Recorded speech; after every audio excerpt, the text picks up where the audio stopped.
Brad,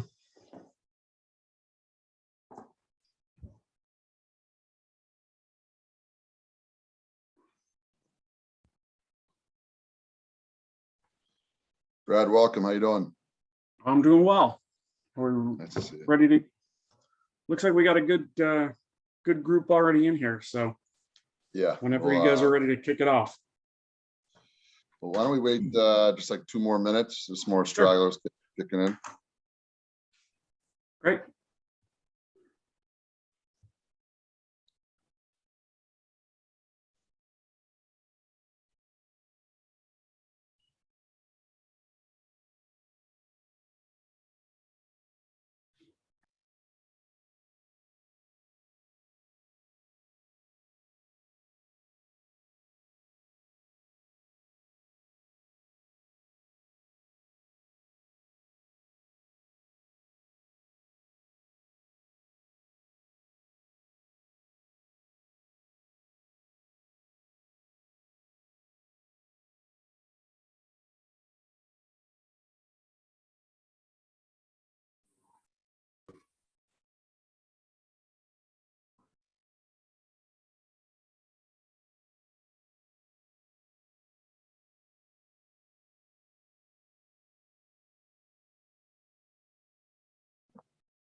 All right, let's lift off here. Welcome everybody. My name is Peter Alden, Director of ECC Tournaments, and welcome to the Road to Prep. This is also a really exciting time for us, to welcome some outstanding prep school coaches, very knowledgeable professionals that can work in-depth conversations about prep school, about the right path, and certainly the exciting part as well for you guys to ask more questions to Tim and to Brad, and then obviously to others prep school coaches that'll be on the ice this weekend to get a chance to work with you.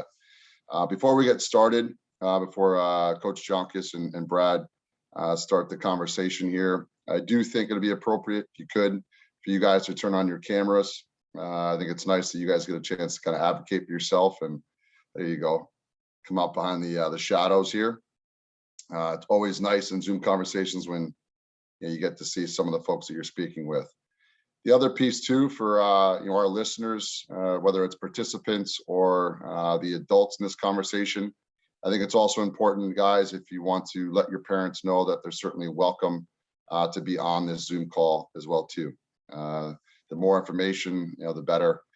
And the event obviously is at the TAF School. We are very fortunate to be there this weekend. You'll have some great coaches, as we mentioned, on site working with you. In that regard, it's really important for us to make sure that we have the utmost respect of walking into that building and taking care of it. That means cleaning up after yourself, holding the door, the please and thank yous, to make sure that you're working to do the right thing throughout the event. The Morgan McNulty has sent everybody an email with the address to the school. So if you have any questions, please direct them towards her. The guest speakers tonight, as we mentioned, are Tim Jonkis and Brad Diarco, as we'll get to formal introductions momentarily. And just some camp reminders. Jerseys and socks will be provided at the first practice. So don't panic if you show up to the event and you don't have socks. Check in at the front desk. Don't arrive there more than 60 minutes early. Anywhere from 45 to 30 minutes will be fine. Check in with your name. You'll get jerseys and socks to be assigned to you. There'll be rosters that will also be on site, so that obviously you can see who you're playing with and learn more about the people that you're playing against or with. Players will also be allowed to walk around TAF campus, but you're not allowed to enter any buildings. Obviously, you'll see how beautiful campus is. This is one of the reasons why we do this at TAF School. But just making sure that, again, we show respect. If somebody welcomes you into a classroom or a building, that's one thing. But talking to the TAF administration, you can look, but you can't touch. All right. Between ice sessions, there will be an upper grass field near the rink that players can kick and throw around a ball or just to hang out. There'll be other fields around the rink that also have spring sports going on that are also starting. So please be mindful and respectful of their activities. And then food and drinks will not be provided, so please plan accordingly as you come on site. So any other questions can be directed towards the chat. Again, we're really excited to have everyone. We have over 100 players coming in from all over the country, which makes these events so special. So with that being said, I'd like to just quickly introduce our speakers tonight, and then I'll let them elaborate on their backgrounds and their their professional background as well. So I have Tim Jonkis that is on the line. He's Director of Athletics and head coach of the boys varsity team at the Westminster School. Very fortunate. He's also a good friend of mine, and an integral part of this event we have this weekend. So make sure that you find him throughout the weekend, ask him some questions. He can really obviously enlighten you on the process. Then we have Brad Diarco, really well-rounded individual, professional. Went to Taft, played at Colgate. He's now the founder of Diarco and Associates. It's an educational consulting firm dedicated to helping student athletes seeking opportunities at the prep schools. So another one that obviously can answer some great questions for you, has an extensive background. And for us as ECC tournaments, we're really fortunate to have both of these professionals on the line. So with that being said, Tim and Brad, the floor is yours. Yeah, thanks, Pete. And before I kick it over to the keynote speaker, which is Brad here, I just wanted to say thank you to you all for taking the time tonight to get on the call. As Pete said, he and I are good friends, have known each other a long time, and we ran an event similar to this here closer to the new year that was really well received, and we added this Zoom element, and for that Zoom piece we just had kind of a coaches panel, and a lot of great questions came out of that, and we felt like for this event it was important to get someone on the call who is very well versed in not just private boarding schools, but more so really connected to the admissions processes at these schools. And just as Pete and I are good friends, Brad Diarco and I are also very good friends, and go back to really when we were your age, a lot of your ages, and we played together growing up I guess now would be Mid-Fairfield, but back then it was the Connecticut Yankees, 1980 birth year, and Brad and I have stayed close. And he went to Taft himself and then went on to play at Colgate, and has basically been associated working in schools since 2003, and has been the director of admission at a few different places, and is somebody who cares deeply about helping kids find the right path and the right fit. And while we know that this event this weekend is predominantly going to expose you to boarding school coaches and that route, we by no means want to come across as saying that's the only route to go. There's a lot of routes you can choose. And I think for you all to be engaged in this call and listen to what Brad has to share, and I applaud Pete for having you turn on your videos. Nice to see some Ranger hats in the crowd. Love seeing that. And to ask some good questions once Brad's kind of done walking you through the thing. So I'm excited to see you guys this weekend. Brad will also be around all week, and he'll kind of get into that piece a little bit. And looking forward to working with you guys on the ice, on the bench, and just being around you for the weekend. So enjoy Brad's presentation here. And again, be engaged and get ready to fire away with some good questions. Brad? Great. Thank you, Peter. Yeah, thanks, Tim. I'm continually amazed, the more time I spend in and around hockey, how small the world is. And yeah, Tim and I have known each other probably since we were 8 or 9, and we could rattle off the list of other prep school coaches and people we were connected with from when we were very, very young. And so I think, yeah, one of the things that I think in hindsight, someone never told me that I wish I would have known was, for you guys in this camp, or whatever club hockey teams you're playing in or participating now on, it's crazy to think that some of these people are going to be in your lives for a very long time, and that you're going to be able to stay connected with them, and it is a really small world. So I think that the point that Peter made early, that yeah, how you carry yourself in and around coaches and in and around the schools is really important, because these are people you're going to be bumping into a lot. So what I thought I'd do tonight, my hope is that we do generate some questions, and I thought a couple different ways about doing this, and rather than trying to bombard you and fill everything in with 50 different slides of all of this information, I thought I'd talk through some things and then hopefully get some questions from you. And as Tim mentioned, I'm going to be down at Taft this weekend, getting a chance to see you play. And then hopefully for any of the players or parents who might be on the call, who want to spend some time talking to me, I'll be around. And at the end of this, I'll put a link up in the chat where you can schedule a time to meet with me. So yeah, as Tim and Peter mentioned, my background is, I grew up in Southern Connecticut. I went to private school from elementary through high school.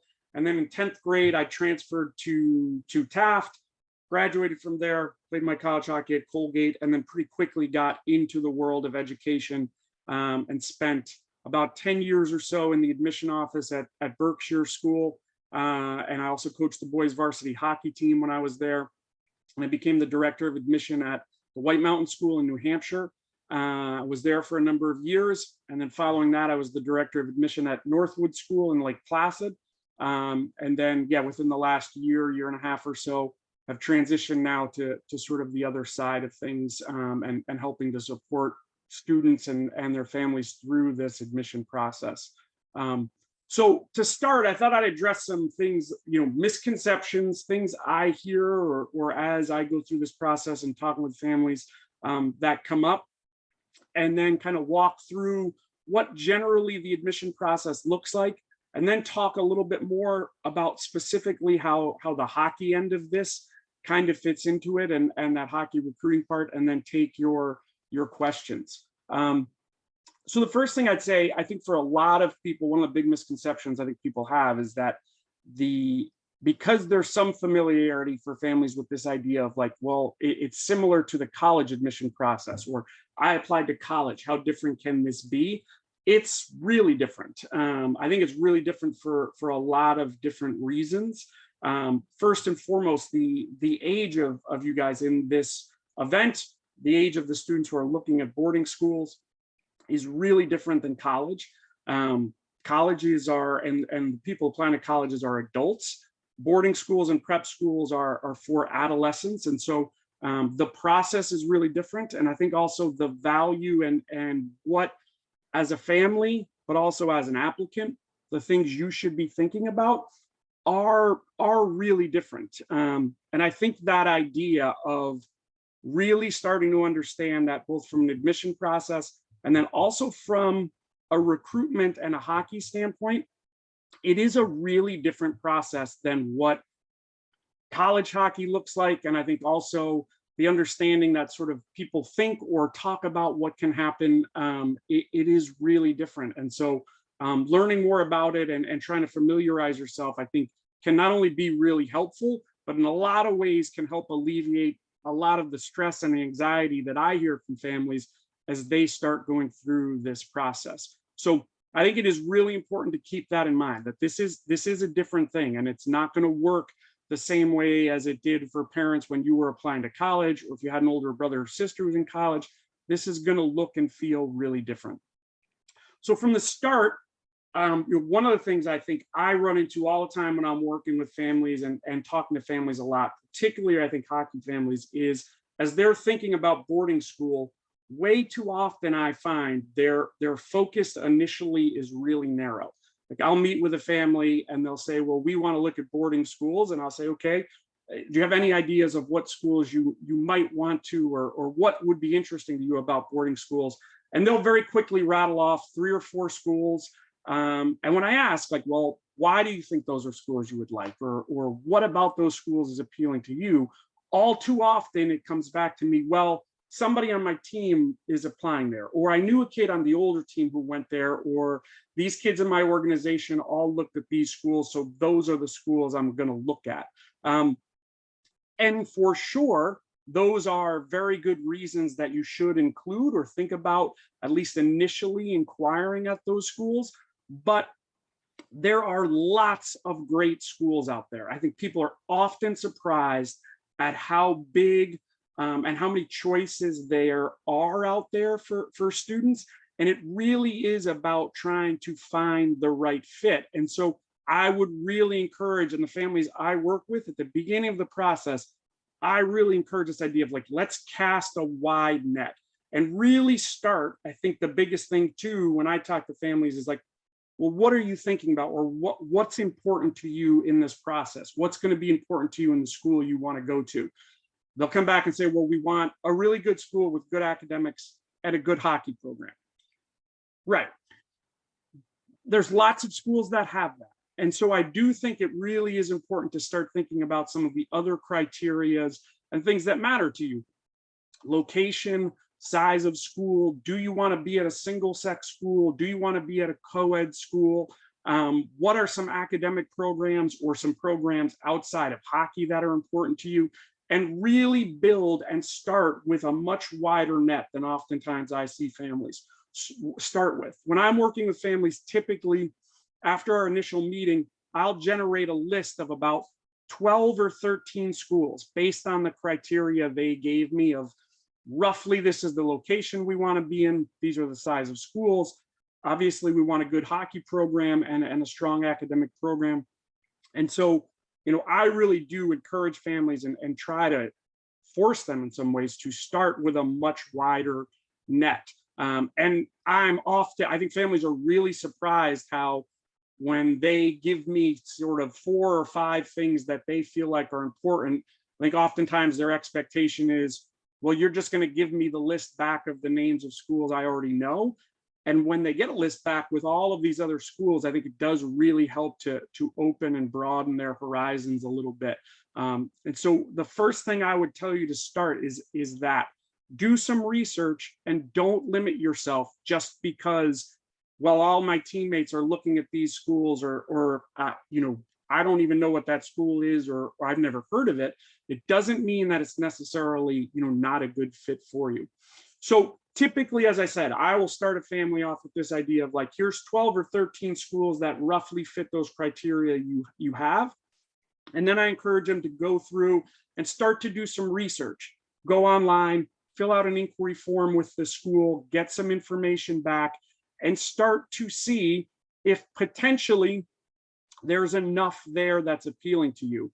The other misconception, or I think problem that a lot of families and students run into is the idea that way too early in the process, they're trying to figure out, well, which school is going to be the right one for me. And it doesn't really work like that, right? You've got to go through and figure it out.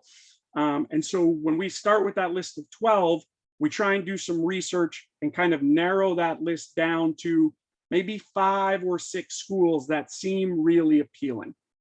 At that point, we start the process of scheduling interviews and taking a visit, right? Almost all the schools all the boarding schools certainly you're going to be interested in are going to require you to complete an admission interview.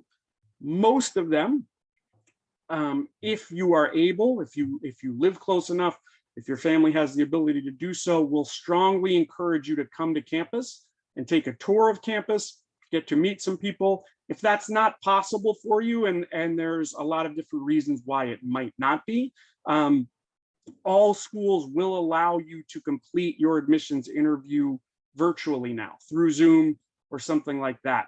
So for my families, the families I'm working with, we really try and get to that point of, by about November, early December, we're starting to get the list down to about 5 to 6 schools from that initial list of 12 or 13 that feel really good, and they start taking their visits. For you guys, I think it is really important that in advance of those visits, if you can, to reach out to the coaches and say, hey, here's my name, here's when I'm coming for my visit. If you can provide them a little bit of background on your hockey ability, the level you're playing at, or the team, that's great. And hopefully when you're on campus, most of the coaches will have an opportunity to meet with you and give you a little bit more information about the program, or one of the assistant coaches will do that. When you go to a tour on campus, typically you're going to tour with a student for that'll last about 45 or 50 minutes or so. Your parents will also be on tour with you. And following that, you'll complete an admissions interview. The way most schools will interview is the student will be in an admission office with the admission officer. They're going to try and get a little bit more information about you, that things they won't necessarily find in the written application you're going to submit. And it's also a really good opportunity there for you to ask some questions. And so for the families, we're working with, we really try to, between late October, early November, and the middle of January, try to get to the campuses of as many of those schools as they're interested in as possible, get a chance to see and feel what the facilities look like, get a sense of the size of school, and hopefully have a chance to get your first interaction with the hockey coaches. As we go through this, and in the second half, we'll talk a little bit about how the hockey end of it works, and Tim obviously can jump in at any point. But I can tell you why I think that is an important step, and particularly because of how this process works very differently than the college process works. So for most schools, their application deadlines are going to be sometime around the end of January. So your goal really is to try and get to campus to visit as many of those schools as you can by early January. At that point, after you've sort of began with an initial list of 12 or 13 schools, and now maybe you visited 5 or 6, after you've completed those visits, when I'm working with families, at that point, we really are starting now to think about fit. And that's where I think is a really important distinction to make. Way too often when I'm talking to families, they're trying to figure out the fit. Is this potentially the right fit? Or I think I know what the right fit is for my son in September or October, before they've even visited schools. And that is way too early. So we really do talk about, after completing the visits of these schools you've seen, potentially which ones do you think might be the right fit for you? And ultimately that's where we start making decisions and helping them to make decisions about where they want to apply. The application process for all boarding schools, and honestly for most day schools now, is pretty consistent and works with a common system. So all boarding schools will accept one of 2 applications. The most popular one is something called the SAO, which is the Standard Application Online. All of the boarding schools in New England, right, Tim, I'm not speaking out of turn there. I can't think of anyone who doesn't take it. All of the schools will accept the Standard Application Online. And the benefit to you as an applicant is, if you are applying to multiple schools, 5, 6, 3, 4, you complete the information one time, you select the schools you want to send it to, and they all receive the same information. So the SAO is something that, as you're thinking about this process, if you're able to familiarize yourself with it a little bit. The other most popular application is something called Gateway to Prep Schools. A number of schools will use that as well, but it'll be one of those 2 applications that you'll be submitting. And your application is going to be due at the end of January. A completed application to a boarding school requires multiple parts, right? And again, this is where it's going to be different from college. Every school is going to require you to complete an admissions interview. That is going to be standard for every school. You're going to be required to submit a written application. That's the Standard Application Online. That'll include some biographical information about the applicant, some biographical information about their family. There'll be short answer questions that the student has to complete, as well as some essay questions that the student has to complete. And there'll also be some written statements that the parents need to complete as well, to give the school a little bit more information about the applicant. So in addition to the interview and the written application, all schools are also going to require you to submit a transcript of your grades. If you're applying as a 9th grader, they're going to ask for your most recent middle school grades, probably back as far as at least 7th grade. So maybe 7th and 8th grade. And if you're in 9th grade and applying to reclassify as a 9th grader, again, they'll ask for those. If you're an older student applying for 11th grade or 10th or 11th grade, in all likelihood, they're just going to ask you for your grades from high school. In addition to your transcript, you're going to be required to submit 2 recommendations from your current teachers. In all likelihood, your math and your English teacher are going to need to complete a recommendation on you. So it is really important for you all right now, not just that you're doing well in school, and that obviously you're giving your best effort and performing as well as you can on assessments, but the relationships you're building with your current teachers, how you're carrying yourself at your current school, are going to be really important to this admission process, because all the schools you're applying to are going to hear from your teachers. And so I think that is an important piece. So in addition to the transcript and the recommendations, the final component is standardized testing. In recent years, particularly coming out of the pandemic, the requirements at standardized testing has changed a little bit for schools. 2 or 3 years ago, fairly safe to say, and Tim can agree with me or not, the vast majority of schools were requiring you to submit some version of a standardized test. For younger students, that would in all likelihood be something called the SSAT, which stands for the Secondary School Admissions Test. And for older students, they would be able to submit either the SSAT, the PSAT, or if they've already taken an SAT, submit those. Over the last 2 years, for a number of different reasons, pandemic certainly being part of it, but I think also schools really starting to think about how and different ways they want to evaluate their applicants. The testing requirement at some schools has now changed. So a number of schools have become test optional, meaning you will not be required to submit a standardized test. For the families I'm working with, I often encourage them early in the process for the student to take the test.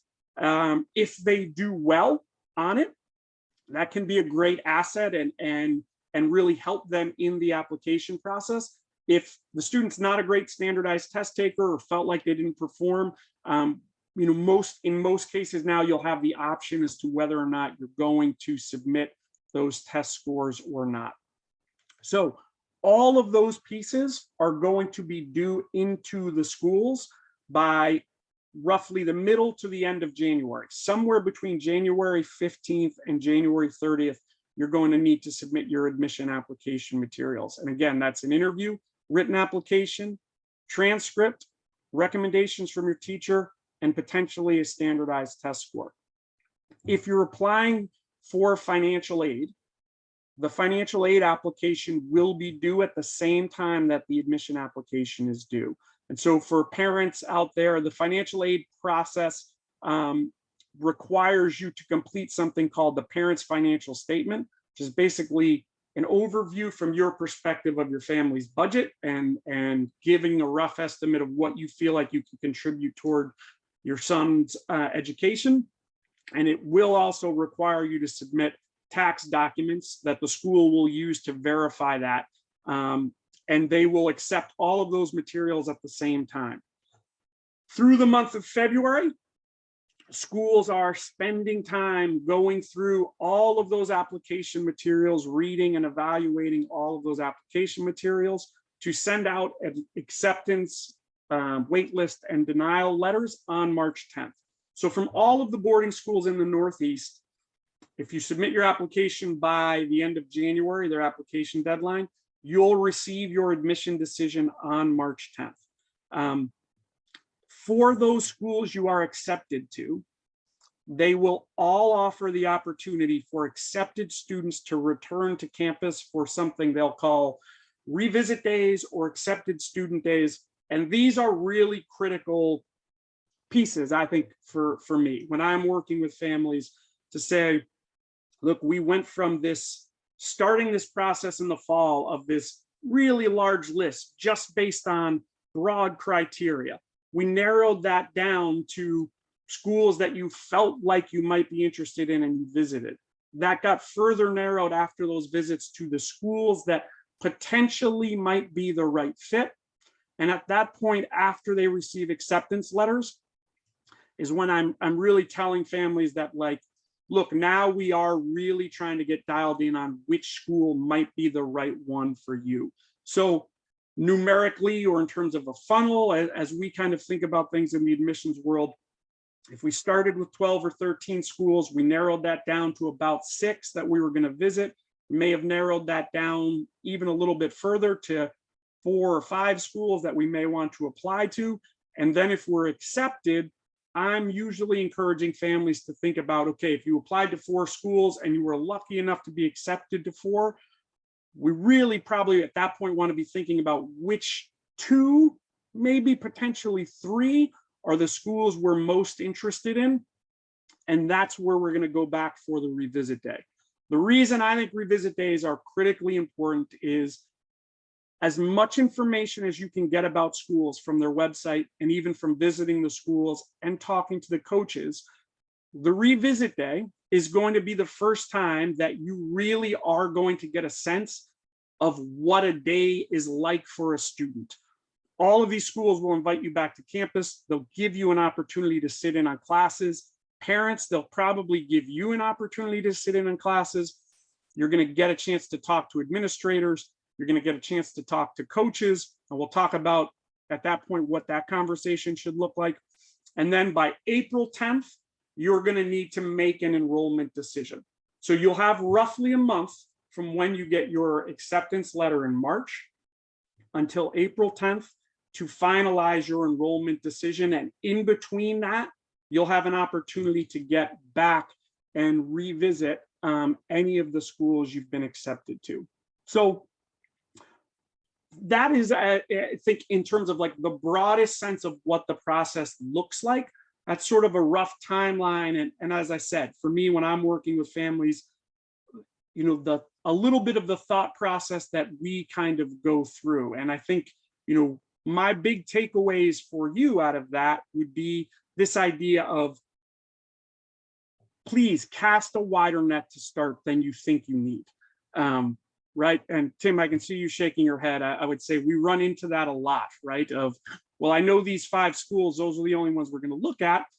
And just because they were a great fit for your teammate doesn't necessarily mean they're the right fit for you, or that the right opportunity is going to be there for you. And so I do think it is really important to kind of cast a wider net. And then as you're going through it, then really starting to think about fit.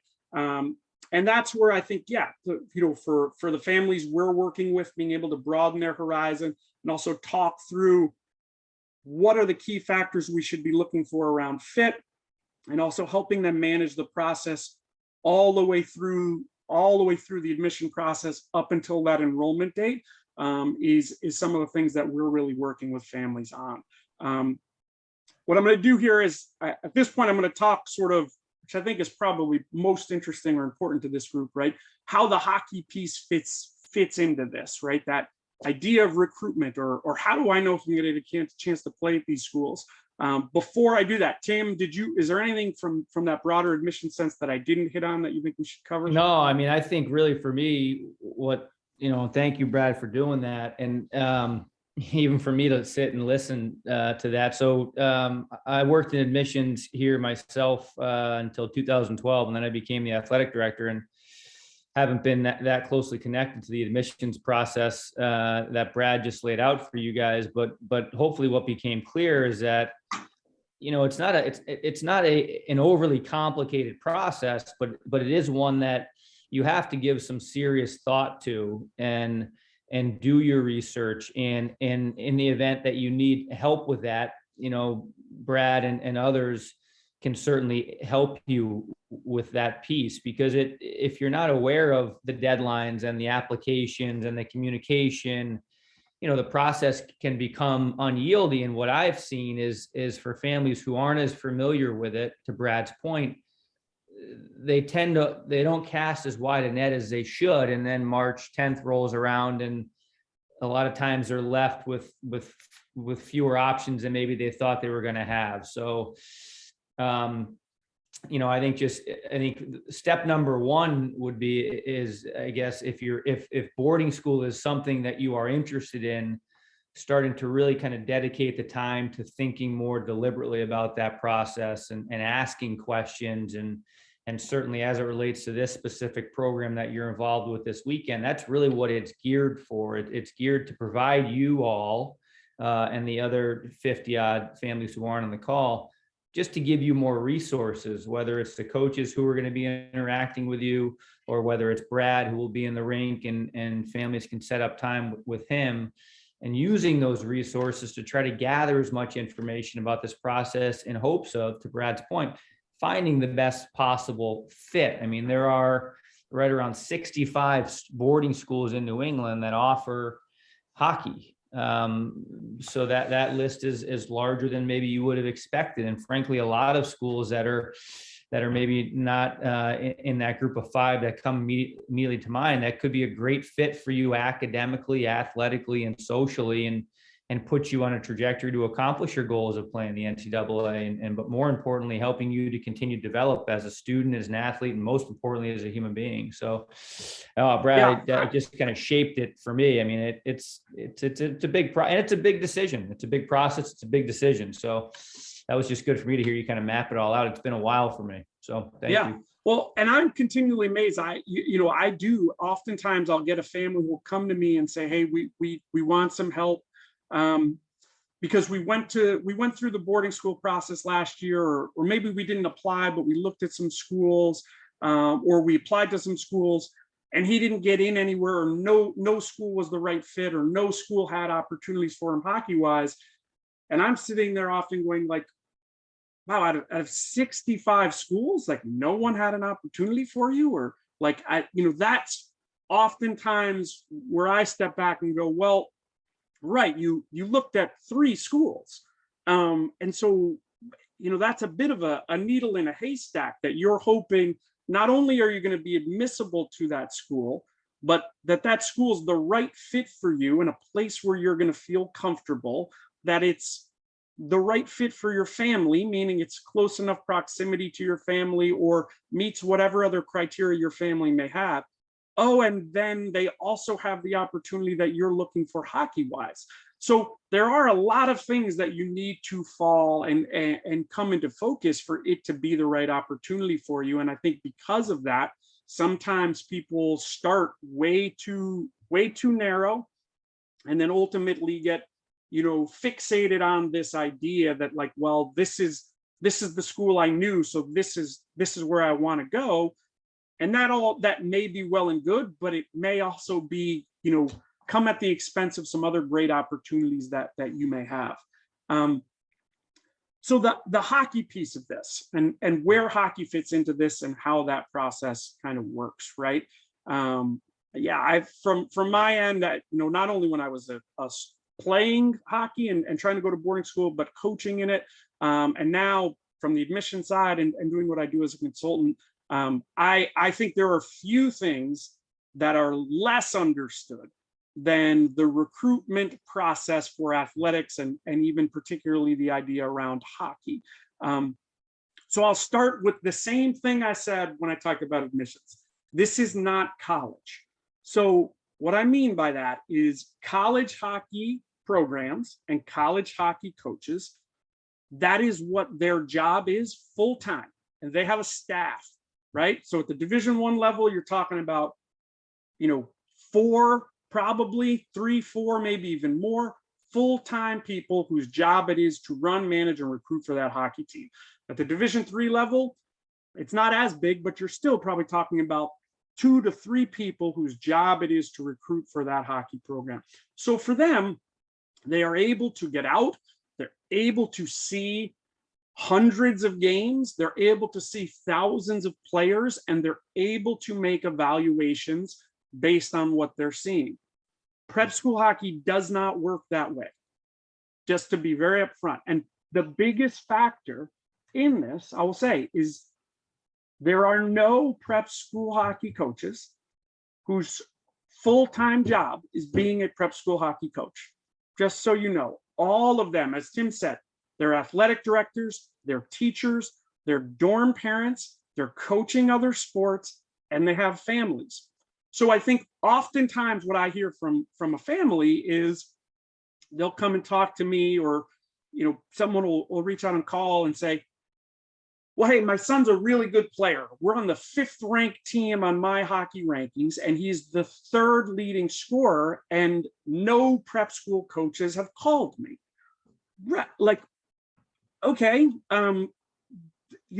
that's not necessarily, for someone who knows, that's not necessarily shocking to me. While coaches like Tim and the other coaches you're going to meet this weekend will have opportunities to get out and see you play, whether it's in events like this, or maybe throughout the course of a summer or fall, they'll get a chance to see you play. They do not have the availability to get out and see everyone, right? So just as an example, if you start playing your games in August, for someone like Tim, and I don't want to speak for him, but I do know roughly what his schedule is, right? His school year is starting.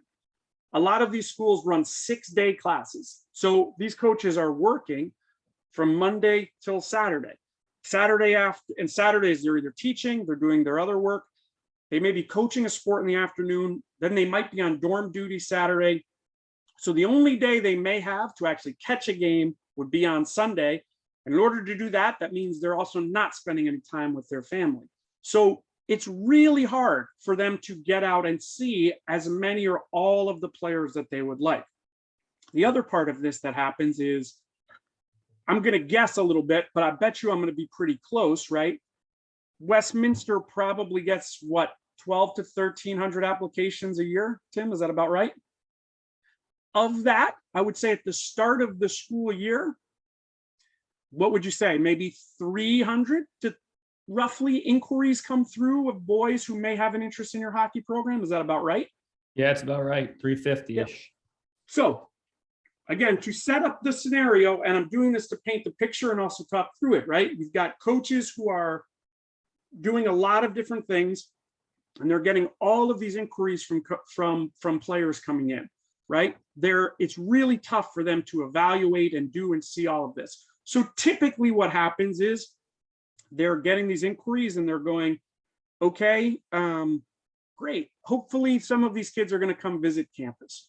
When you do plan on visiting, that's why I say it's really important, if you can, to try and reach out to the coach. And if you can make contact and make first contact, great. Again, I think for one of the things that we're able to do, with the families we work with, because I know Tim, I know lots of these coaches, I also understand the process a little bit. We're able to get that ball rolling a little bit faster for families and help them connect and do those things pretty quickly. But again, for coaches, they're looking at a mountain of inquiries and very little time to sort through kind of exactly what their needs are. So pretty typically, what you'll see happening in a prep school recruiting process is, September, October, even into November, all of these inquiries are coming into schools and kids are coming to visit, and coaches are saying, hi, great to meet you, love to learn more about you. And when they can, they're trying to get out and see as many players play as they can, but realistically, they're never going to be able to cover all that ground. So what happens is, as they start getting to January, the admission office will go to the coaches and say, look, of those 300 inquiries we got, roughly it looks like 75 to 100 of these boys are thinking about applying. So now the list is a little bit more narrow. So coaches can look at that and go, okay, of this group, I got out to see this kid play. I've heard of this kid. I've been contacted.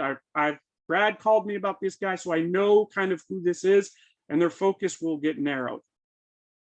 What will happen is, around the end of January, after those application materials start arriving the middle of end of January, coaches will start to communicate with their admission offices, and the admission offices will go to coaches and say, look, we started out with these 300 kids who inquired, and then this group came and visited, and now this group of 70 to 75 boys started to submit applications. Of that, we've got roughly these 20 to 25 who are going to look admissible.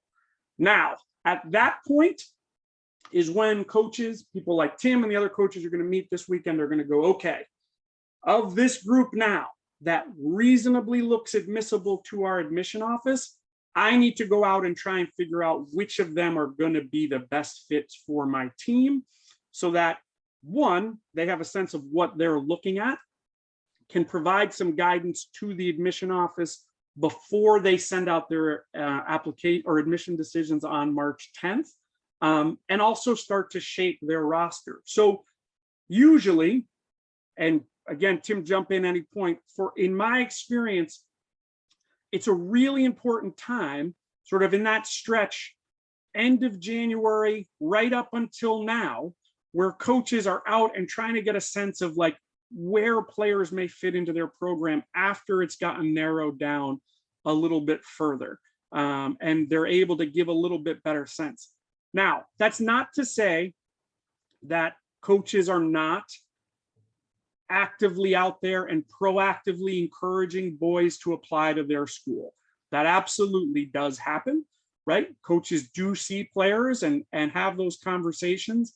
But I will say this, because I hear this a lot, just because that doesn't happen for you, or maybe hasn't happened yet, doesn't mean that there's not an opportunity for you to play prep school hockey. Doesn't mean that there's not necessarily going to be an opportunity for you to play and step in and potentially make an impact at the varsity, on a varsity team.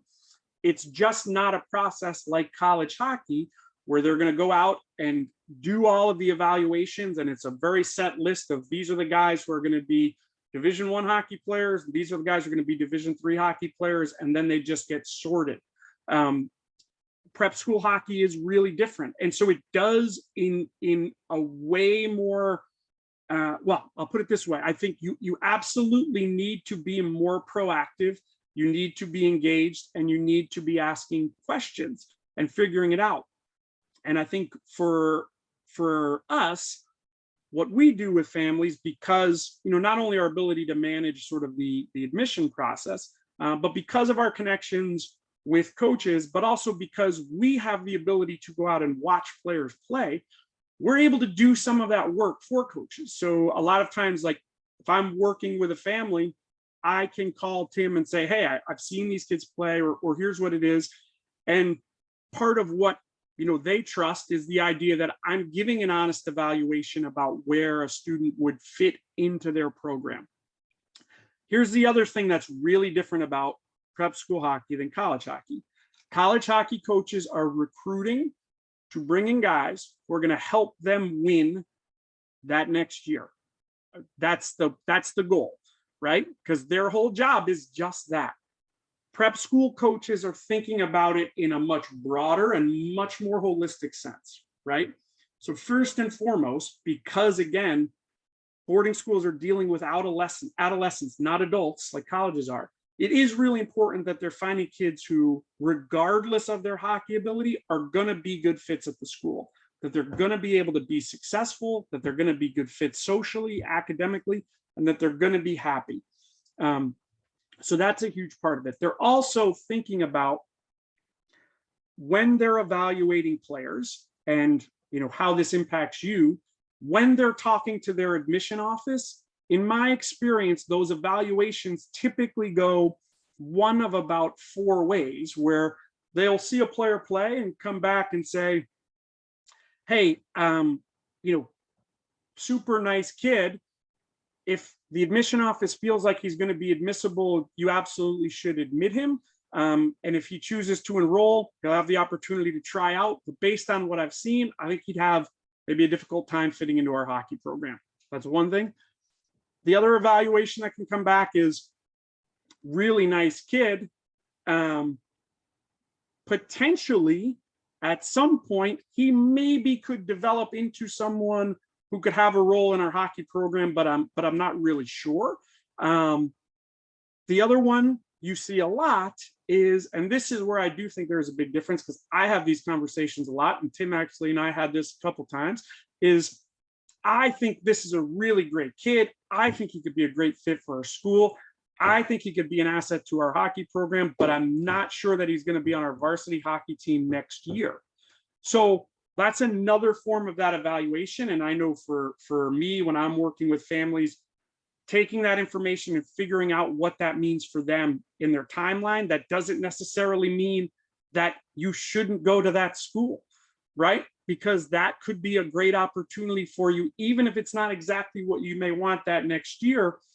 They're great opportunities to develop. You're in a system, and that coach, if they're showing interest, that's great. And then the fourth one would be, I've seen him play. I think he's a good, I think, hopefully he's a really nice kid. You're telling me he's admissible, and I think this kid can come in and have an impact on our varsity hockey program next year. And for those guys, those are guys that their coaches are certainly by that point in late January, early February. Those are guys that coaches are really communicating heavily with to get a sense of, hey, are we one of the schools that you're looking at? As we talked about, as that funnel gets narrowed for the applicants, those are the guys that coaches are calling me about and saying, hey, can we make sure that he's going to come back here and revisit?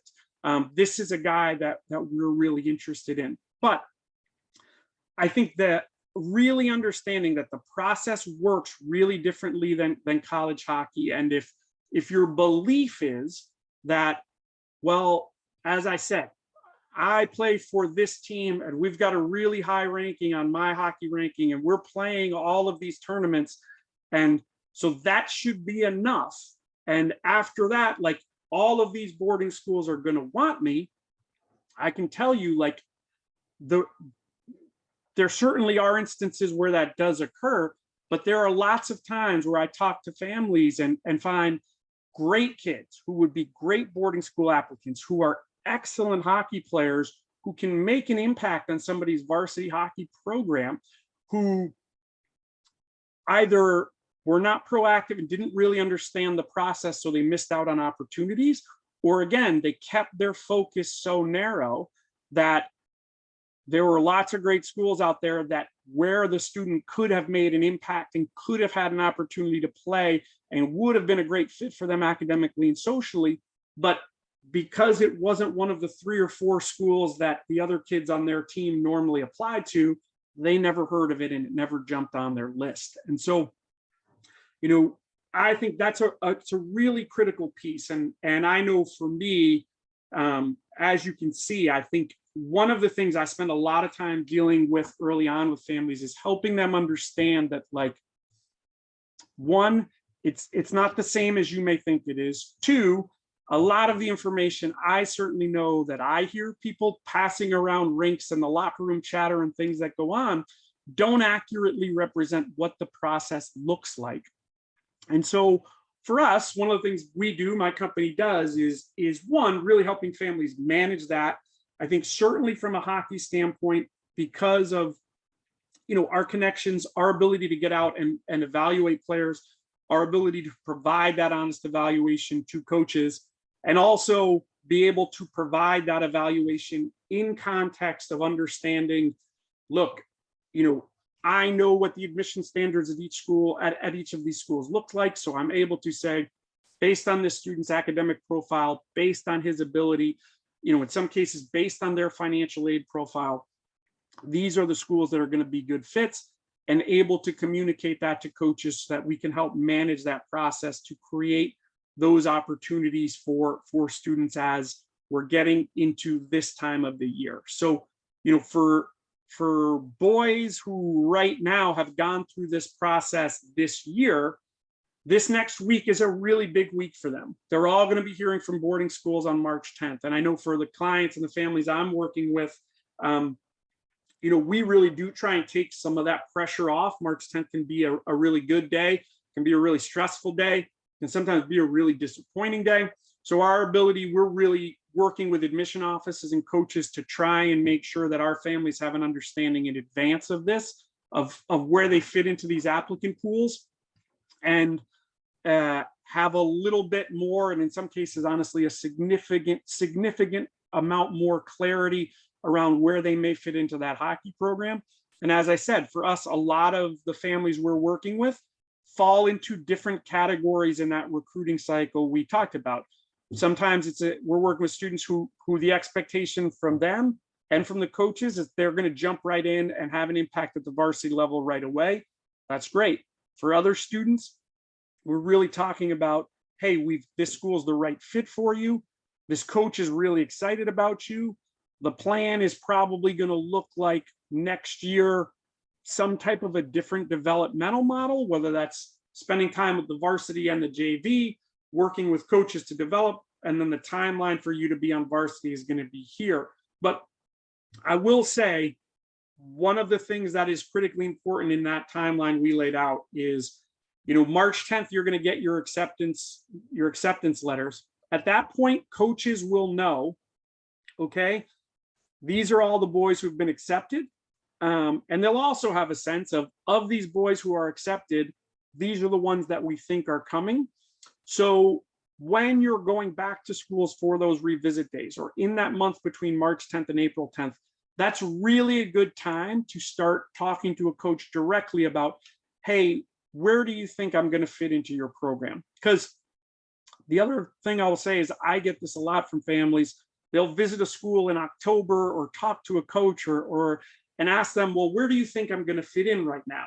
And they'll come back to me, or I hear like, well, he didn't answer that question directly, or he couldn't give me that information. And that can feel frustrating. But the honest answer to that is they don't know yet, because, in October, November, December, while they may have a sense of who's graduating, they, one, have not had a chance yet to evaluate the players in their applicant pool. They haven't had a sense yet at that time of the year to know which of those players in their applicant pool might be admissible. If those students in their applicant pools are admissible in applying for financial aid, which ones are going to be admissible and receive financial aid? And then ultimately, of the ones who've been admitted and potentially admitted and received aid, which ones may actually enroll in the school? By March, all of those things are ironed out. And so at that point, it really is about asking really clear and definitive questions about where you're going to fit into the program, and making sure you're comfortable with that timeline. If you feel like you want an opportunity, need an opportunity to be stepping in and making an impact at the varsity level right away, then that's the opportunity you should be seeking. If you're a younger applicant, or your goals potentially are different, really working through and figuring out what that timeline is really important. But again, I go back to that idea of, like, particularly if you feel like or want the idea that, hey, I feel like I want to be, because I'm going to be entering as an 11th grader and I want to play college hockey, I need to find an opportunity to make sure I'm stepping in and playing at the varsity level and have an opportunity to make an impact next year. Great. Certainly, in all likelihood, there may be an opportunity for you to do that. But it's going to be really important that you have a sense of the broader landscape and where you may fit in. And then the last thing I will say before I open it up for questions is this. This holds true at the prep school and the college level. Go where you're wanted. To me, that's a huge piece of it. Like, oftentimes I hear or talk to families and they say, we came into this process with this vision of, like, this was the right school for our son. And we talked to the coach and we don't love what he's saying, but that was the place we wanted, even though we're hearing from this other coach that he really wants our son and he would make an impact or whatever it is. Oftentimes I feel I talk to families in that situation where, hey, the highest level of interest may be coming from a school that when you began this process, you were less familiar with, but it's all of these schools are great places. And if the opportunity is going to be there and you're in a situation where, a coach is really committed to you and feels like, you can be a good asset to his program, to me, there is a lot of value in that. And I think it can create a lot of opportunities for you. And I think oftentimes, families don't weigh that enough in their process, as crazy as that sounds. Oftentimes it becomes, I've been talking around a lot of it, this fixation about there's these group of schools that if I'm not in one of these schools, then, you know, I don't know what I'm going to do, when there are great opportunities out there. There's great schools. And if you have an academic profile that allows you to be successful at boarding school and you're a capable hockey player, you know, there can be potentially lots of great opportunities out there for you. So yeah, before I open up for questions, that's what I'll say. So from my end, you know, I'll be around, not just here tonight, but I'll be at the rinks the next couple of days. And I'm happy to meet with any of you who'd like to speak with me, both players and parents. And we can talk more specifically about what it is that you know, we do and I do for families, how that may work for you, and whether or not it's a good fit. I can tell you we work, myself and some people who also help me, we intentionally work with a small group of clients, because we feel like that's who we can serve and serve really well, and are able to provide those opportunities for them. And so, you know, if it does sound like something that you might be interested in, I'd be happy to speak with you about it and could provide you some more detail about the type of work we do and exactly what that means. But yeah, Peter, I guess we'll open it up to questions. If you have questions, I think we want to use the chat or just have people shout them out. What do you think works best? Yeah, if you want to put, guys, if you want to put them in the chat, and then we can read them out, it'd be great. Great. But Brad, some really informative information there for kids and parents, for that matter, too. Great. I'm also going to put my calendar link up here in this chat for this weekend for anyone who wants to be around. If I can figure out how to do that.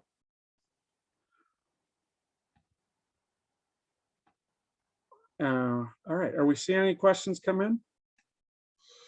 No, I don't That have either any, means I did a really good job or I've bored you all to sleep. You did a good job, man. Did a very good job. It's one of the two, but I think these guys are at the end of their day right now. You know. Yep. Yeah, no problem. So I'm going to throw this up here in the chat. Oh, now I got some questions. So great. Is it too early to start looking for schools if I'm in 7th grade? No. You know, I actually do. We talked with a number of families, particularly in that, you know, spring, summer, 7th grade year. Yeah, we do a lot of work with families because, again, if you're thinking about school potentially as a 9th grader, if you're currently in 7th grade, by the fall of next year, so in September and October of next year, you know, for the client my families were working with, by that point we will have, you know, already sort of narrowed our initial list down. By early October, we're hopefully at a point where we're down to about 5 or 6 schools and starting to make appointments. So if you're currently a 7th grader right now, yes, starting the process this spring and summer so that, you know, you're a little bit of ahead of it by next fall is great timing, actually. Sorry, another question that's here is what is a good GPA that is needed? Yeah, it's a tough question to answer in some ways. I will say this. One of the other misconceptions from the admission side of things is this idea that in order to be admitted to boarding school, or all boarding schools are looking for kids who have 3.5 GPA and high test scores and those things. That's not necessarily true. From my end, as an admissions director, I will say this. The thing we were always evaluating about academics was, did we believe, based on the information we received, that the student could be successful at our school? So what that means is this. If we had a student who 4.0, straight A's, took all honors classes, had done that their entire academic career, our assessment would be, well, he or she has always been successful academically, so we have every reason to believe that they would be successful academically here. Now, there are also a number of instances where we would look at a student, and after interviewing them and reading their recommendations and looking at their grades, we may say, look, this student is not performing that well or as well as he or she can in their current school, but we believe that in our school, they will be successful. So I say that, you know, the example I give sometimes is it's not uncommon for us to see applicants who've come from really large public schools in a classroom of 40 kids, you know, pretty regimented curriculum. So maybe that does not fit their learning style at all, and that's reflected in their grades. But as we're reading the application and talking to them, we get the sense that, hey, you know, in this smaller environment, with smaller classes, with more connection, and a little bit more one-on-one support, we think that student who is now underperforming at that school could do really well here. And so the academic assessment isn't just necessarily that if you don't have this standard GPA or this standard test score, you're not going to be admitted. What schools are trying to evaluate is, do they believe you can be successful academically at their school? And so that's the process they're kind of going through. All right, we got them coming in now. It's always the way. Is there a certain number of schools you feel someone should end up applying to?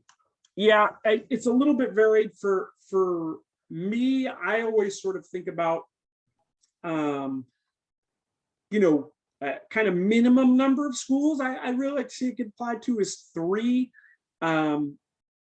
You know, the higher end for our clients would be like 5 or 6. The only other factor that sometimes comes into that is for a student for a family that's going to require financial aid and potentially require a significant amount of financial aid. In that instance, we may have them apply to a larger number of schools, simply because, you know, that throws a wrinkle in there a little bit more. But on average, I would say, you know, 4 to 6 is probably a pretty good working range you want to go into. But I think what's really important to think about is that idea of, like, the correct way, in my opinion, to end up applying to 4 to 6 schools is that you've started the process with a much larger group. You've researched, you visited schools, and you narrowed it down to these 4 or 5 schools that you may want to apply to.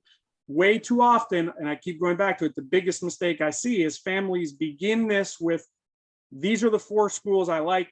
They don't visit any other schools. They don't research any. They're the only ones they apply to.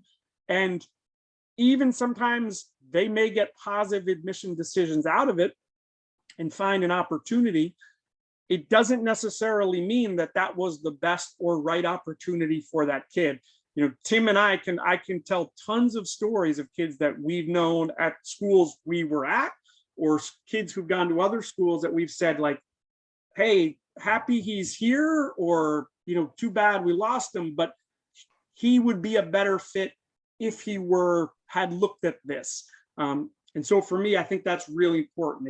It's, you know, 4 or 5 is a good number to apply to if you've done the search in a right way to narrow it down to that group of 4 or 5. When it comes to goalies, coaches are sometimes already set with that position and don't want to look at other potential goalies that might have a great opportunity to play in high school. What do you think about this perspective? Is every player, including goalie, having a shot? Do you think these goalie positions are already taken up in most schools? Yeah, goalies, this is a great example of what we've been kind of talking about. I will say this: I think if you're a goaltender, boarding school is something that you feel like would be a great step for you. Obviously, you know, you're academically motivated enough that you feel like that's an experience you want to have. Yeah, I think there in all likelihood will be an opportunity for you. It may not look exactly like you imagined it to start. And what I mean by that is, again, it's not just this idea of throwing or casting a wider net and maybe looking at some schools that early in the process you're less familiar with. But it's also that idea of what's the right timeline for you at the right school. So particularly for goalies, I think an error sometimes we see is this idea of, I'm applying to school as a 10th grader and I'm looking for a place where I can jump right in and play the vast majority of the minutes next year. Again, is that opportunity potentially out there for you? Maybe, but if you are willing to and working with, not only us, but talking to schools and communicating and find the right fit, what to me is more important is the idea that whichever school you go to, particularly as a goaltender, has a really clear timeline for you.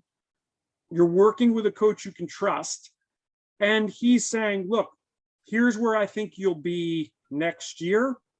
Here's the opportunities that'll be there for you the following year. And following that, here's where we're going to be. And so I do think, yes, it is certainly a little bit more challenging as a goaltender.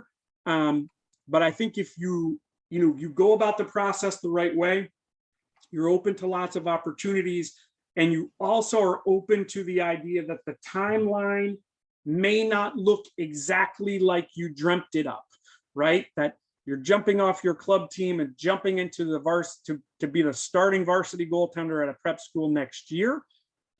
Again, if that's your goal, certainly, there are ways to find it, and for some people, and potentially maybe even for some good reason, like that's what the timeline needs to look like. But ultimately, I think if you're working with coaches and really understanding what the process is, and are opening to a little bit broader horizon than maybe you're aware of, there are opportunities for goaltenders. All right, so we got some more here. What are other considerations to think about if you want to apply to school as a sophomore or junior? Yeah, it's a good question. I think particularly, if you're applying as a sophomore, most schools will grow their 10th grade class will grow by approximately 50% over their 9th grade class. So if they have 50 kids in their 9th grade class, they're going to grow their 10th grade class maybe to 75 or so. So 9th grade is the most common entry point. 10th grade would be the second most common entry point. And in some ways, even from an admission standpoint, I do really think schools think about and evaluate 9th and 10th grade in similar ways. There might be fewer opportunities depending on the school, depending on their requirements, depending on their applicant pool. It may be a little bit more difficult. The admission standards may be slightly higher at applying, or you may need to meet a higher bar applying as a 10th grader than you do as a 9th grader. But those two groups are the same. If you're applying as a junior, I really do think there are some really different significant factors that you want to think about. From an academic standpoint, first and foremost, is if you're entering a school as a junior, in addition to needing to transition to being away from home and boarding, being in a new curriculum and being in a new environment, at all boarding schools, the college process is going to begin for you in earnest in January of your junior year. So as they're thinking about that from an admission standpoint, one of the things they're evaluating is like this: if we're bringing this student in, the college process is going to begin for them very quickly. So we need to make sure that this student can hit the ground running. For 9th and 10th graders, schools feel like, and they do, we have a little bit more of a ramp up. If the student needs a little bit more time to transition academically, they're going to be okay with that. If you're applying as an 11th grader, the expectation is that you're going to be able to hit the ground running academically, and that you're going to be able to not only manage the transition from home and manage the new academics and adjusting socially, but halfway through that year, you're also going to have the college process starting, which is another layer of work. And again, I think from a hockey standpoint, if you're entering as a 9th or 10th grader, you really are talking about what does the timeline for me look like. There are guys who are good enough or in an opportunity or find the right opportunity to school where maybe as a 9th or 10th grader, they're jumping into the varsity.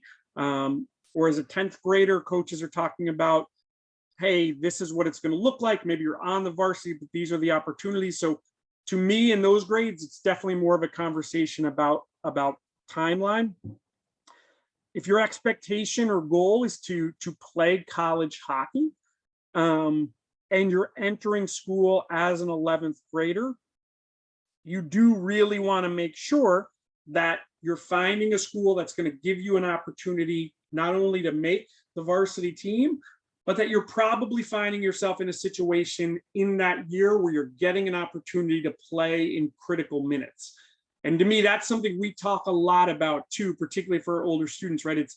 It's great that you can step in and make a team, and that's all well and good. If your goal is to play at the college level, whether that's Division I or Division III, certainly in your junior year and definitely by your senior year, you want to make sure that you're in a situation and that you're in a program that you're going to be able to be playing in critical situations, right? And we can all define what those critical situations are differently, but to me, that's really important. And I think, the evaluation process for schools is really different for 11th graders than it is for 9th or 10th graders.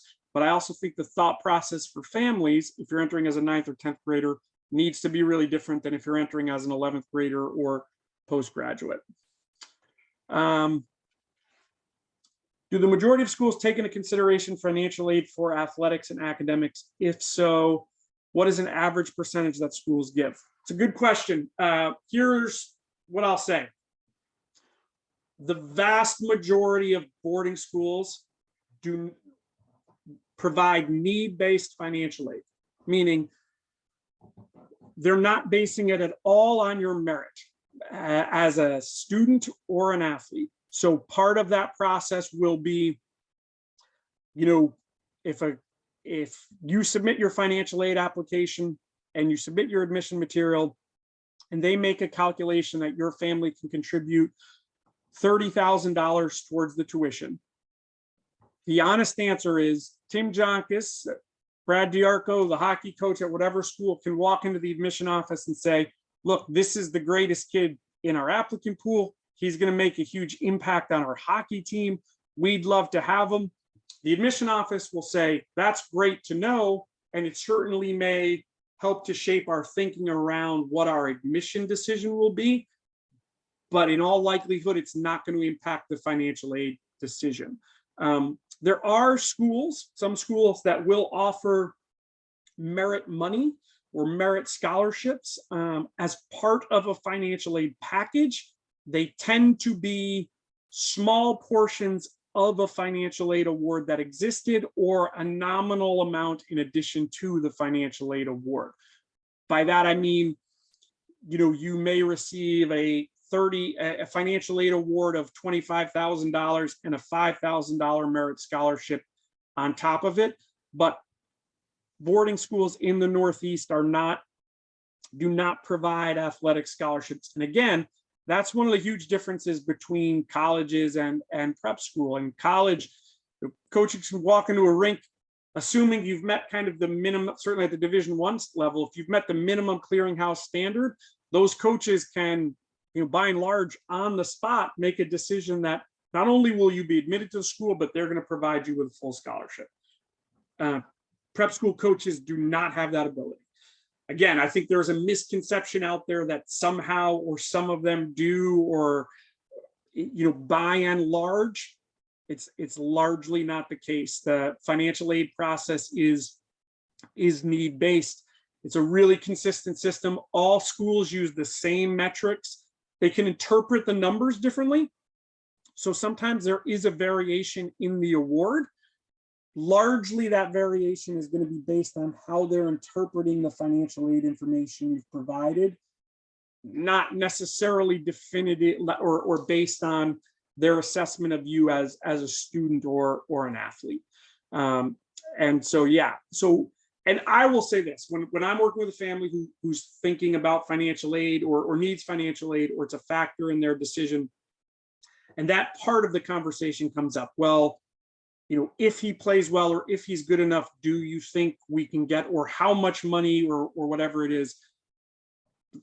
My answer to that is this: first and foremost, you cannot expect to go to boarding school and that your financial contribution in doing so will be less than what you're contributing to support your son's academic and athletic interests at this point. So what I mean by that is, if you take a look at what you're spending for your son academically, and also what you're spending for your son to play hockey now, so that means the fees for his team, all of your travel expenses, all of those things, and total that up, that would sort of be that's a good starting place of what you may expect to contribute in terms of tuition. And then how they assess your finances beyond that will dictate the award. But it is a misconception, the idea that, there are these, kids who are out there, families who are out there who are capable of paying all or significant portions of the tuition, and that there are tons of schools throwing financial aid at them that they don't necessarily qualify for. Does it happen? It certainly does. And am I aware of situations where it's occurred? Yep. But I will tell you, certainly that is by and large the exception. And by rule, or by more common practice, schools are pretty consistent about assessing what your financial need is, what you're capable of contributing towards the tuition, and their expectation is that you're going to be able to do that and provide you a financial aid award to meet that. Is there advantage to start in 9th grade? Yeah, I mean, that's a bigger question. I mean, we could get into what from a pedagogical community standpoint, why I think having a 4-year experience can be a really great thing. So yeah, I think there are some advantages to going to school as a 9th grader. From an admission standpoint, 9th grade is going to be the largest entry point at any school. So in terms of like where statistically, you might have the best chance to be admitted, typically those, they're going to admit more 9th graders than any other class. So there are some advantages to that. Again, I think the important thing when it comes to hockey as related to a 9th grader is really, one, depending on what school you're going to, really understanding through conversations you're having with people like myself or with the coaches there, of what the timeline is going to look like for you, and what that development path is going to look for, right? Like if you're stepping in and jumping in as a 9th grader and you're playing on a varsity team, there certainly are instances and cases of that happening out there. But by and large, that would be pretty young to play at the prep school level, right? I think, most of the boys on varsity hockey teams at the prep school level, the youngest ones will be turning 17 either before or sometime during their first season on the varsity, and will be 19 sometime around the time they're graduating. So if you're entering as a freshman, and particularly as a true freshman, so you're 14 or 15, most boys in most programs are going to be 16 turning 17 at some point during their first year on the varsity team. Does that hold pretty true for you, Tim? Yeah, that's spot on. Yeah, the average age is going to be older, and that's just the nature of, as Brad pointed out, that 9th grade is that main entry point. Just playing the percentages, that's when there's the most amount of spaces available, and then that number goes down pretty significantly, especially once you get past 10th grade. So a lot of schools will have a lot of repeat 10th grade applicants. I think I saw that question in there somewhere about repeating 10 or going straight into an 11. And, while I can't speak about every school, certainly here at Westminster, where the most amount of spots would be 9th grade followed by 10th grade, and then 11th grade, there's probably only about 15 spaces in that class to add more students. And that's not just hockey, that's just for the entire applicant pool. So certainly most admissions officers are set up to take 9th and 10th grade kids. Yeah. So this will be the last one we'll take. And I also think this is a great question. Will boarding schools take people that play tier 2 hockey? 100%. Absolutely. So this is another misconception that's out there. Boarding school admissions people, boarding school coaches, people like myself, AAA, AA, the my hockey ranking of your team does not really evaluate into their assessment of who you are as a hockey player. That's the truth. I've been around enough youth hockey and enough club programs, and I know there are people who are saying those things that they are of important value. I can tell you, in most cases, they're not. And again, we go back to how this process works, right? If you're a hockey player and you've inquired to a school and you've gone and visited and you've talked to the coach, and by January or February, that coach is getting a pretty good indication that you're going to be admissible to that school, and it's been clear through the process, you're working with someone, me, or your communication with them, that, hey, you're really interested in that school, that coach is going to go out and evaluate you as a player.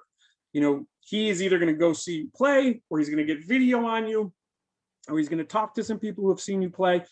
And what they're going to make an assessment is like, based on what I'm seeing, we think he can play a role in our program or not. What they're not going to do is go, well, I think he's a really good player who could have a role in our program, but it's too bad he's only playing AA hockey, because we don't take AA hockey players. It's just not true. It's a misconception. I can tell you that when I was coaching at Berkshire, two boys, we had one of whom's playing for the New York Rangers right now, another one who went on to be a Division I, college hockey player, and then played professionally for a number of years after that. We're playing, what would be considered lower level club hockey before they came in, because that's the opportunities that were available to them, or they were just kind of, in one case, just a little bit of a later developing player. But when we saw him and felt like, granted, he's not playing at the highest club level, but we felt like he could play a role on our team. We felt like we had a good enough system, or liked our system, to be able to develop him. And so that's what we based our assessment on. We didn't base it on what level the club team he was playing on, or what that club's team's ranking was. So the answer to that question is 100%. Yes. Will boarding schools take people that play tier 2 hockey? Yeah, absolutely. But again, I think it's going to matter of like, one, tier 2 hockey can mean a lot of things. You playing tier 2 hockey can mean a lot of things. And also the program and the schools you're looking at, where you're going to fit into those things can mean a lot of things. But in terms of it being a prerequisite that you absolutely have to be playing AAA hockey and your team has to be ranked in this order in order for prep schools to even consider you, it's just not true. And I think that's a great point. And I know, like, probably got to wrap it up here. You guys have school in the morning, but I think leaving it like on that is something that hopefully you guys will resonate with all of you, and you'll hear it throughout the weekend. And whether you hear it from Brad or from me or the other coaches or Pete or whoever might be around the rink this weekend, that there's a lot of really good hockey players out in this world. But what ends up happening is that we all have those filters. And while that may initially catch somebody's eye, the next filter quickly becomes what kind of human being you are. And then soon, like, what kind of student are you? And and down the list. And you can imagine as you start kind of moving players through those filters, the list starts to get fewer and fewer and fewer. And I think the challenge and the goal for everyone on this call, and certainly for those who are not, but will be a part of the program this weekend, is understand that having a passion for this game is great, is fantastic. Certainly Brad had it. I still have as a coach. Pete has it, and the other coaches you'll be around. But until you as a young man, until you can bring the same level of energy and enthusiasm to your morning, to your classes, to your interactions with your teachers, to what kind of son you are, to what kind of sibling you are, if you can bring the same level of passion to those aspects of your life that you bring to the rink every day, well, those are the kids that ultimately end up at schools like Berkshires and Tafts and Westminsters and Avons and so on. And those are the kids who end up on those teams. And ultimately, those are the kids that Jerry Orchid at Boston College gets excited about, or Mac Reason at Trinity College gets excited about. So all in all, hockey is a vehicle that we use because it's a thing that connects us, but being a great human being and crushing it in the classroom, or those three pieces have to come together to put you in the best possible position as a young man. So that was great, Brad. Fantastic. Psyched you're going to be at the rink again this weekend, and Brad's going to put his credentials and contact and also a calendar invite in the chat box. And certainly if anybody on the call